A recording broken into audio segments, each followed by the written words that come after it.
As another year turns over, people everywhere make promises to themselves about money. They promise to save more, invest better, finally get ahead. Most of those promises will quietly disappear within a few weeks, not because people are lazy or foolish, but because they misunderstand what actually creates wealth. After nearly a century of watching human behavior, I can tell you this with certainty. Wealth is not built by clever tricks, hot investments, or secret formulas. It is built by patterns of thought, patterns of behavior, patterns repeated over long periods of time. The financial industry would prefer you believe wealth is complex because complexity makes them necessary. The truth is far simpler and far harder. It requires discipline, patience, and the willingness to behave differently from the crowd. What follows is not advice, not prediction, and not theory. It is a record of what I observed again and again, across market booms and crashes, across generations, across people who started with nothing and people who started with plenty.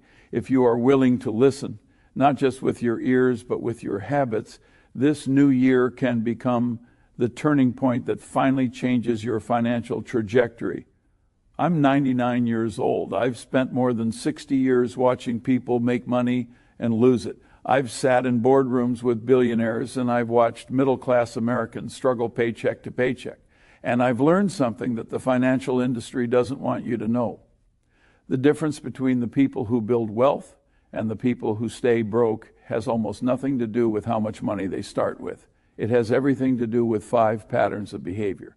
If you're starting this new year with less than $50,000 in savings, listen to me. What I'm about to tell you isn't theory. It's what I observed for 6 decades. Before we begin, understand this. I'm not giving you financial advice. I'm sharing observations from a lifetime of studying wealth. Consult licensed professionals before making investment decisions. What worked historically may not work in the future, but human behavior that never changes. And that's what we're talking about today. Let me tell you something that haunts me. I once said the first $100,000 is a but you got to do it. I don't care what you have to do. If it means walking everywhere and not eating anything that wasn't purchased with a coupon, find a way to get your hands on $100,000. People thought I was being harsh. I wasn't. I was being mathematical. Here's what most people don't understand about that first $100,000, or in today's terms, that first $50,000. It's not about the money itself. It's about what crossing that threshold does to your psychology, your options, and your future. I watched this pattern repeat for 60 years. The people who got to $50,000 were fundamentally different from the people who stayed below it. Not smarter, not luckier, different in how they thought and what they did. And here's the thing that most financial advisors won't tell you. Getting from $0 to $50,000 has almost nothing to do with investment returns and everything to do with behavior. You're not going to invest your way from $5,000 to $50,000. The math doesn't work. Even if you got a 20% return every year, which is unrealistic and unsustainable, $5,000 would take you years to grow to $50,000. No, you're going to earn and save your way there. And that requires understanding the 5 patterns I observed in every person who successfully made this journey. I met a man in 1987. I won't use his real name, but let's call him Robert. He was 36 years old, working as an engineer, making about $62,000 a year. In today's dollars, that would be like making $155,000. Sounds comfortable, right? But Robert had $8,000 in savings. That's it. He had a mortgage, 2 kids, and the sinking feeling that he was falling behind. He came to me not for investment advice, I don't give that, but asking what I'd observed in people who built wealth. I told him about the first pattern, the milestone mindset. Most people look at the gap between where they are and where they want to be, and they freeze. Robert had $8,000. He needed $100,000 at minimum to feel secure. That $92,000 gap felt impossible. So I told him what I'd observed. Successful wealth builders don't think about the final destination. They think about the next checkpoint. For Robert, that wasn't $100,000. It was $20,000. Just get to $20,000 first. Everything else can wait. This is what I mean by the milestone mindset. You're not climbing Mount Everest in one push. You're climbing to base camp first, then to Camp 1, then Camp 2. Each checkpoint is achievable. Each success builds momentum. Robert did something smart. He automated $800 a month into a savings account. No thinking, no deciding, just automatic. After his paycheck hit, $800 vanished into savings before he could spend it. At that rate, he'd have $9,600 added per year. Combined with his existing $8,000, he had hit $20,000 in 15 months. But here's where it gets interesting. 3 months in, Robert had saved an additional $2,400. He now had $10,400 total. And something shifted in his psychology. For the first time in his adult life, he had 5 figures in the bank. It wasn't much. It wasn't retirement money, but it was proof. Proof that he could do this. Proof that the system worked. Proof that he wasn't destined to live paycheck to paycheck forever. This is what I observed happen at the $10,000 mark again and again over 60 years. Crossing from 4 figures to 5 figures creates a psychological shift. Suddenly, you're not broke anymore. You're a person who has money, your identity changes, and when your identity changes, your behavior changes. Robert became more confident at work. He negotiated a raise. He started thinking about side income. He stopped seeing himself as someone who would always struggle and started seeing himself as someone who was building something. 14 months after we talked, Robert hit $20,000, just like he planned. But now, the next milestone didn't feel as impossible. He set his sights on $40,000, then $60,000, then $100,000. He reached $100,000 in 4 years and 3 months from the day he started with $8,000. How? That brings me to the second pattern. Pattern 2 is what I call breaking the income ceiling. Here's a truth that makes people uncomfortable. There's a limit to how much you can save, but there's virtually no limit to how much you can earn. Robert was saving $800 a month, which is aggressive. That's $9,600 per year. Even if he cut his spending to the bone and saved $1,200 per month, that's only $14,400 per year. At that rate, getting from $8,000 to $100,000 would take over 6 years, assuming 0 emergencies and perfect discipline. But Robert understood something I'd observed in every wealthy person I ever met. They focused more on increasing income than on cutting expenses. Now, don't misunderstand me. I lived below my means my entire life. I drove old cars. I lived in the same house for decades. Frugality matters, but frugality without income growth is just slow poverty. Robert worked as an engineer. He was good at his job, but not exceptional. He was paid fairly, but not generously. So he made a decision that most people are too afraid to make. He invested in himself. He took $3,000 from his emergency savings and enrolled in a specialized certification program in industrial automation. It took him 6 months of studying at night. It was hard. He had 2 young kids. He was tired after work, but he did it anyway. 3 months after getting certified, Robert leveraged that credential to switch companies. His new salary, $78,000. That's a $16,000 annual increase. That single $3,000 investment generated a 533% return in the first year. Over his career, that certification probably generated over $400,000 in additional earnings. This is what I mean by breaking the income ceiling. Most people accept their salary as fixed. They think, I make $60,000, so I need to figure out how to live on $60,000 and save from that. The wealthy think differently. They think, I make $60,000 now, but how can I make $80,000 next year? What skill can I learn? What value can I add? What can I become better at? I've watched this pattern for 60 years. The people who build substantial wealth always focus on increasing their income through increasing their value. Not through working more hours at the same rate. That's just trading time for money. But through becoming more valuable, learning skills that are rare, solving problems that are expensive, positioning themselves where compensation is higher. Robert didn't stop with one certification. Once he saw the return on that investment, he became addicted to self-improvement. 2 years later, he learned project management, another salary bump. Then he learned basic business strategy and started leading larger teams. Each skill compounded the value of the previous skills. By the time he was 42, 6 years after we first talked, Robert was making $142,000. His income had more than doubled. But here's the critical part. His lifestyle hadn't doubled. That's pattern 3. Pattern 33 is the lifestyle defense system. This is where most people fail. They get a raise and immediately their expenses rise to match it. Economists call it lifestyle inflation.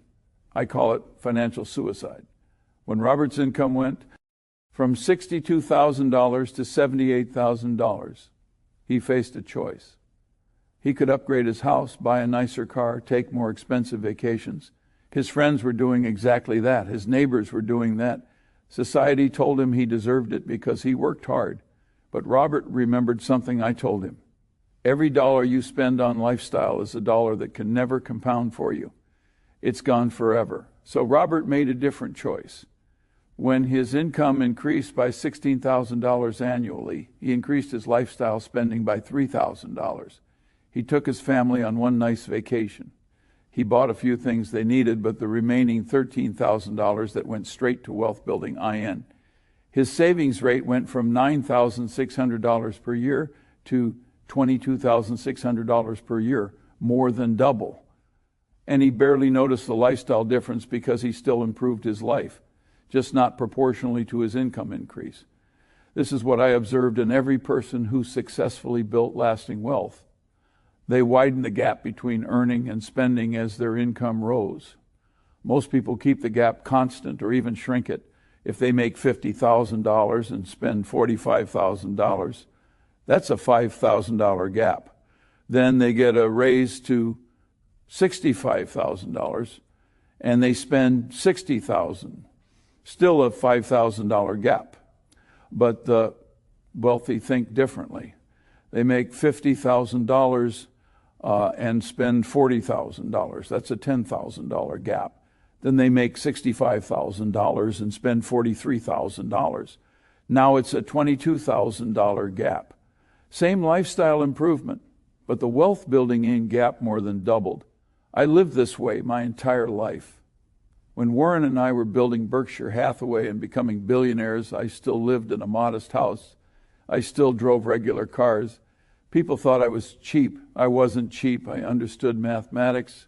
Every $1 million I didn't spend on a yacht was $1 million that could compound at 10, 15, 20% for decades. That million became $10 million, then $20 million over time. That yacht, it depressi, ate it to zero and cost me money every year to maintain. This isn't about deprivation. I lived a wonderful life. I had everything I needed and most of what I wanted. But I didn't confuse wealth building in with consumption. They're opposites.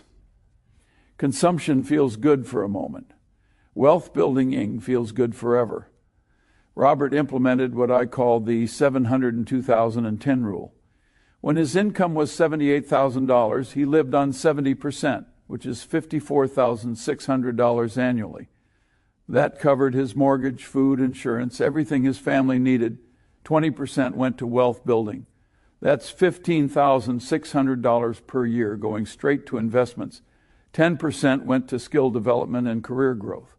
That's $7,800 per year invested in becoming more valuable.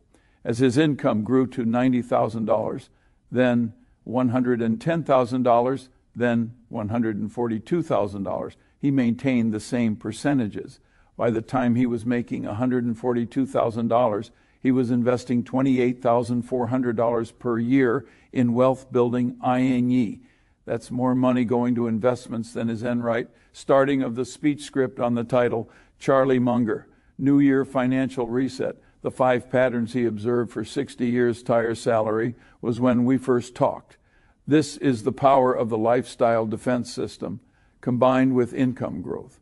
You increase what you earn while keeping lifestyle increases modest. The gap explodes, and that gap is what builds wealth. But here's what most people miss. They focus on the investing part. They want to know which stocks to buy, which funds to choose, What's the perfect portfolio allocation? That's pattern 5, and we'll get there. But first, there's pattern 4, and it's the one that made the biggest difference in Robert's life. Pattern 4 is what I call the skill compound strategy. Let me tell you about my own life for a moment. I didn't just study law. I studied mathematics. I studied psychology. I studied physics. I studied biology. I studied history. I read constantly across every disc. Ipline. People thought I was just intellectually curious, and I was. But there was a practical reason. I understood that skills and knowledge compound in ways that money can't. If you learn accounting, that's valuable. If you learn accounting and psychology, you understand financial behavior. If you add statistics, now you can analyze patterns. If you add communication skills, you can explain complex ideas simply. Each skill doesn't just add value. It multiplies the value of every other skill you have. I called this building a latte's work of mental models. In practical terms, it means don't just get good at one thing. Build a combination of skills that makes you uniquely valuable. Robert was an engineer good at technical work, but technical skills alone have a ceiling. There are thousands of engineers. What made Robert different? After his automation certification, he learned project management. Now, he wasn't just an engineer, he was an engineer who could lead projects. Then he learned basic accounting and finance. Now he could understand the business side, not just the technical side. Then he learned presentation and communication skills. Now he could explain technical concepts to non-technical executives. Each skill made him more rare, more valuable, more irreplaceable. By year 6, Robert wasn't competing with other engineers. He was in a category of one, an engineer with project management skills, business acumen, and executive communication abilities. Companies fought to hire him. He had leverage. This is what I mean by the skill compound strategy. You don't just invest money in the market, you invest in yourself first. Every dollar Robert spent on education generated returns that no stock could match. A $2,000 course that led to a $10,000 salary increase. That's a 500% return in year 1. And it keeps paying forever. I watched this pattern repeat across 60 years. The people who became wealthy invested heavily in their own skills before they invested heavily in financial markets. They understood that the best investment with the highest return and the lowest risk was investing in their own capabilities. Now let's talk about pattern 5, the Anti-Fragility Foundation. This is the pattern that separates people who build wealth from people who build wealth and keep it. I've watched thousands of people make money over my lifetime. The 1990s dot-com boom created paper millionaires overnight. Then 2000 came and most of them lost everything. The 2000s housing boom created wealth on paper. Then 2008 came and wiped it out. The people who kept their wealth through every crash, every recession, every unexpected disaster, they all had one thing in common. They built anti-fragility into their system. What does that mean practically? It means you build wealth in a way that doesn't break when things go wrong, and things always go wrong. Markets crash, jobs disappear, emergencies happen. The question isn't if, it's when. Robert learned this lesson the hard way. By year 4, he had accumulated $72,000 in investable assets. $72,000. He was proud. He should have been. But here's what he did wrong initially. He had all $72,000 invested in stocks. 0 emergency fund. 0 cash reserves. He figured he was young. He had time. He could ride out any volatility. Then his wife needed unexpected surgery. The insurance covered most of it, but they had $8,000 in out-of-pocket expenses. Robert had to sell stocks to cover it. Unfortunately, he had to sell during a market dip.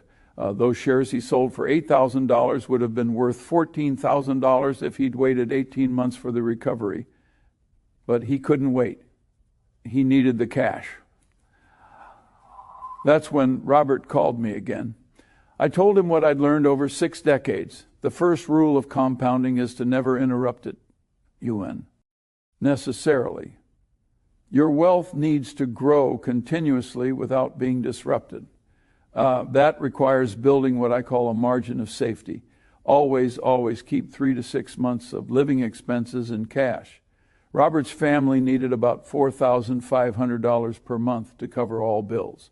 So he should have had $13,500 to $27,000 in an emergency fund before he invested dollar-own in the stock market. I know that sounds conservative. I know young people think they should invest aggressively, but I watched people lose everything because they didn't have a cushion. Robert restructured his finances. He built an emergency fund of $20,000. That was about 4.5 months of expenses.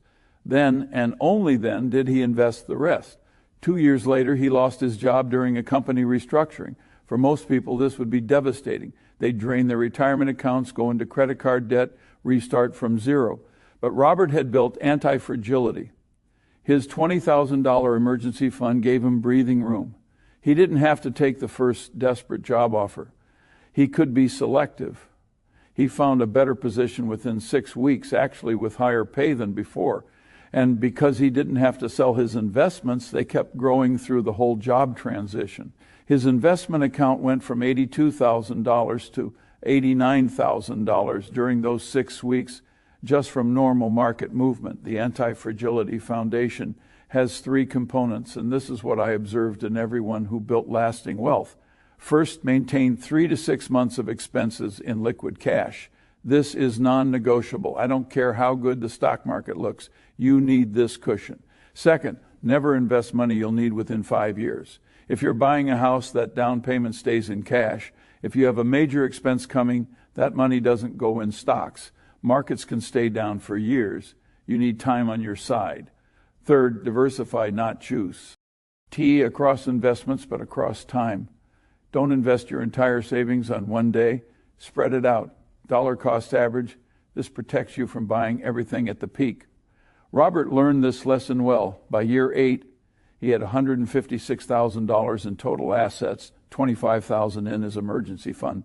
The rest invested in a diversified portfolio, 60% in low-cost index funds, 30% in individual stocks of companies he researched thoroughly, 10% in bonds for stability. Not exciting, not sexy, but robust, anti-fragile. When the next market crash came, and crashes always come, Robert's portfolio dropped 32%. He watched $42,000 of value evaporate on paper. But because he had his emergency fund, because he didn't need the money for years, because he had time on his side, he didn't sell. In fact, he bought more. When the market recovered 18 months later, his portfolio was worth $198,000. The crash became an opportunity because he'd built anti-fragility into his system. Now, let me bring all 5 patterns together and show you how they compound. Pattern 1, the milestone mindset. You focus on reaching $10,000, then $20,000, then $50,000. Each checkpoint builds psychological momentum. You're not overwhelmed by the distant goal. You're motivated by the next achievable target. Pattern 2, breaking the income ceiling. You systematically invest in skills that increase your market value. Your income goes from $50,000 to $65,000 to $85,000 to $110,000 over 5 to 7 years. Pattern 3, the lifestyle defense system. As your income rises, you keep lifestyle increases modest. You widen the gap between earning and spending. That gap is what builds wealth. Pattern 4, the skill compound strategy. You build combinations of skills that make you uniquely valuable. Each skill multiplies the value of other skills. Your income acceleration compounds. Pattern 5, the Anti-Fragility Foundation. You build CU, Xians and safety margins so that inevitable setbacks don't destroy your progress. You're positioned to survive bad times and capitalize on opportunities when others are panicking. These 5 patterns working together create something remarkable. Robert started with $8,000 at age 36. By age 44, 8 years later, he had $287,000 in net worth. How? His income grew from $62,000 to $151,000 through systematic skill development. His savings rate grew from $9,600 per year to $42,000 per year through lifestyle defense. His investments compounded at roughly 9% annually because he didn't interrupt them. He survived 2 market corrections and 1 job loss because he built anti-fragility. And here's what most people miss. Robert wasn't lucky. He didn't get an inheritance. He didn't win the lottery. He didn't catch some hot stock at the perfect moment. He didn't time the real estate market. He just applied 5 behavioral patterns consistently for 8 years. That's it. This is what I observed over 60 years. Wealth building isn't complicated. It's simple patterns applied consistently over time. But simple doesn't mean easy. Most people fail not because they don't know what to do, but because they lack the discipline to do it. They start strong in January and quit by March. They get a raise and immediately inflate their lifestyle. They chase hot investment tips instead of building skills. They skip the emergency fund because it's boring. They want the outcome without the process. I'm 99 years old now, and if I could go back and tell my 25-year-old self one thing, it would be this. Focus on behavior, not opportunities. Everyone's looking for the next Amazon, the next Bitcoin, the next big score. But wealth isn't built on one big score. It's built on thousands of small, disciplined decisions compounded over decades. Save automatically. Invest in your skills. Live below your means. Be you. Build safety margins. Stay the course when others panic. That's it. That's the whole game. Robert is now 52 years old, 16 years after we first talked. His net worth is $1.2 million. He'll be financially independent by 60. He's not a genius. He's not lucky. He just applied patterns that I observed working for 60 years. And here's the beautiful part. These patterns work regardless of your starting point. If you're 25 with $2,000, they work. If you're 45 with $15,000, they work.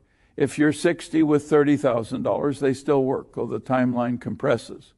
The patterns are universal because they're based on human psychology and mathematics, both of which are constant. So here's my question for you. Are you going to apply them? You're starting this new year. Maybe you have $5,000 saved. Maybe you have $25,000. Maybe you have $500. The number doesn't matter as much as you think. What matters is what pattern are you going to implement this year? Are you going to focus on reaching your first milestone, or are you going to stay overwhelmed by the final goal? Are you going to invest in a skill that increases your income, or are you going to accept your current salary as permanent?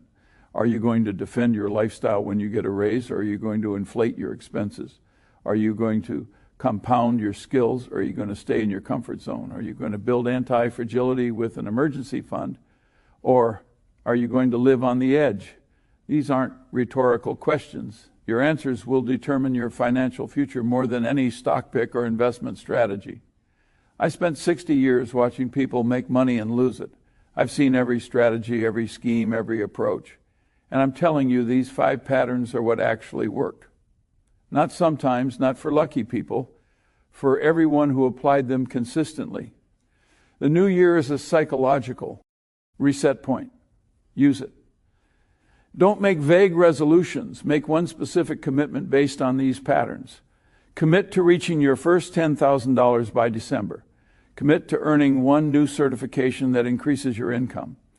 Commit to maintaining your current lifestyle for 12 months despite any raises.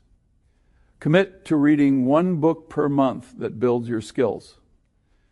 Commit to building a $5,000 emergency fund before you invest another dollar. Pick one. Make it specific. Make it measurable, and then do it. Because here's what I learned in 99 years. The people who succeed aren't the smartest. They're not the most talented. They're not the luckiest. They're the most consistent. They do the boring work when it's boring. They stay disciplined when others get emotional. They think long-term when everyone else is thinking short-term. That's it. That's the whole secret. I'm not here to sell you anything. I don't have a course or a program or a investment fund. I'm just an old man who watched thousands of people build wealth and thousands more stay broke. And I noticed the difference. The difference is patterns, behaviors, habits, discipline, not luck, not genius, not connections, just consistent application of proven principles. So start this new year differently, not with hopes or wishes, but with patterns, with systems, with behaviors that have worked for 6 decades. And maybe, just maybe, 10 years from now, You'll look back at this moment as the turning point. The moment you stopped hoping for shortcuts and started walking the proven path.